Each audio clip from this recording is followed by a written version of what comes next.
The evening had started like any other. The house was alive with soft chatter, the clinking of glasses, and the faint hum of music playing in the background. I had expected a casual night among friends, where laughter and conversation flowed freely, and perhaps a little playful teasing here and there, but the atmosphere tonight felt different. There was a subtle, almost electric tension in the air, one I couldn't quite place at first. It wasn't loud or obvious, just a quiet, persistent feeling that something was about to happen. And deep down, I knew it involved her. I first noticed it when she moved across the room. Her laughter, which normally held warmth for me, now seemed directed at someone else entirely. Her eyes sparkled, but not in the way they did with me. They darted, calculated, and carried an energy that was deliberate, flirtatious, and impossible to ignore. I tried to focus on small talk with friends to distract myself, but my gaze kept returning to her. Each laugh, each brush of her hand against another man's arm, each tilt of her head was like a small, deliberate needle in my chest, a reminder that something had shifted. By the time I realized the full extent of what was happening, she was leaning close to him, whispering in a way that suggested intimacy, connection, and familiarity. The subtle movements of her body, the softness in her voice, the way she laughed at things that weren't funny to anyone else. It was audacious, bold, and inexcusable. And yet, despite the sudden surge of anger and hurt, I didn't move. I didn't yell. I didn't storm forward. I remained calm, collected, and calculating, letting her believe she was still in control. While I silently prepared the moment that would expose everything. The room seemed to blur around me as I stood in place, noticing every detail of her actions. Her confidence was intoxicating to the untrained eye, but to me it was a mask, one that I had learned to read and dismantle over years of subtle warning signs. She had misjudged my patience, my awareness, and my ability to remain silent while watching the very betrayal I had long suspected.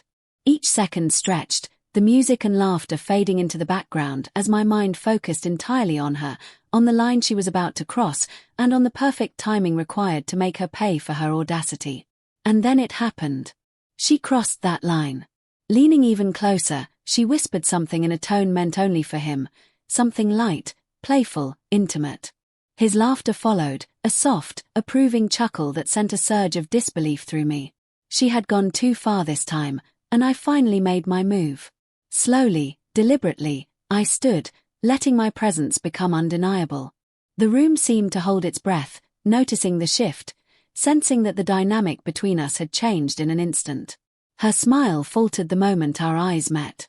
The man froze, the flirtation suddenly awkward, the energy in the room thick with tension. She opened her mouth to speak, to charm her way out of the situation. But no words came. I didn't shout. I didn't accuse. I didn't plead. I simply spoke in a voice that was calm, measured, and cold, letting every syllable hit with surgical precision. I think you've forgotten where the line is. The effect was instantaneous. Her confident posture crumbled.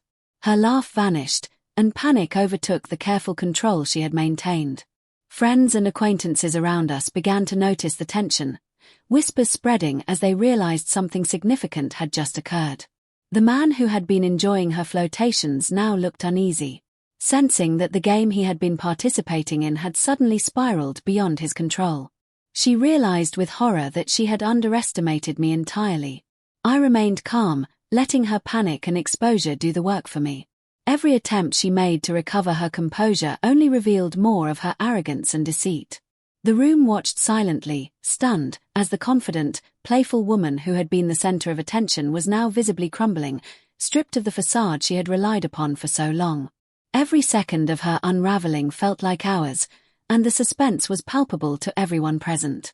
By the end of the night, she was pale, trembling, unable to meet my gaze. Her flirtation, her arrogance, her belief that she could manipulate me and others so casually had collapsed entirely under the weight of a single controlled confrontation. I had remained patient, silent, and deliberate, and the consequences had been devastating, irreversible, and visible for all to see.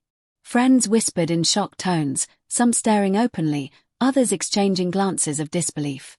The image she had cultivated, the charm she had relied on, and the sense of untouchable confidence she carried had been shattered completely. She now understood the full cost of her audacity, and it was visible in every tremor of her hands, every faltering word, and every tear threatening to fall. In the quiet aftermath, as the party carried on around us, I realized the night had changed everything. She had thought she could manipulate, charm, and betray without consequence. But the moment she had crossed that line, the truth had become undeniable. I had not yelled, screamed, or acted impulsively. I had simply waited, observed, and acted with precision, letting the exposure speak louder than any confrontation could. By the time we left, she was defeated, speechless, and visibly shaken. The flirtation she had so confidently wielded had collapsed, leaving her stripped of power, control, and the facade she had worn for so long. The night had become a turning point, a lesson in consequences, patience, and strategy. She had underestimated me and in doing so had revealed the full extent of her betrayal. While I emerged calm, collected, and unshaken, the master of the situation she had thought she controlled